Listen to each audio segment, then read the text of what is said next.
кітап беті туралы математикалық сауаттылықтың есебін шығарып көрсең, барлық беттерін нөмірлеуге 57 цифр қолданылған. Кітаптың беттерінің санын анықтаңыз. Кітапты нөмірлеу бірінші беттен басталса дейді.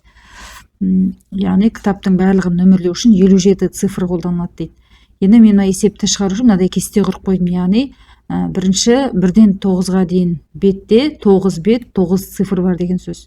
Келесі 2 таңбалы сандар басталады, яғни 10-нан 99-ға дейінгі аралықта 90 бет, 92 өйтем осы. Сонда 180 цифр бар. Келесі 3 таңбалы сандар басталады, 100-ден 999-ға дейін 900 бет, 2700 цифр 3-ге өйткенде. Осылай 4 деп қайталана береді егер көп бет болса. Бірақ бізде 57 цифр болғандықтан былай істейміз. Мына жердегі графаны қолданамын. Яғни 57 цифрдан азайтам, 9 цифрды азайтам. 57-тен 9 алсам, менде 48 цифр қалады, яғни 9 цифрды алып тастағанда ол 9 бет бар деген сөз менде. 9 бет. Плюс енді қалған 2 таңбалы сандар басталады, сондықтан мен 48-ді бөлем 2-ге. Сонда менде 24 бет бар деген сөз. Бет.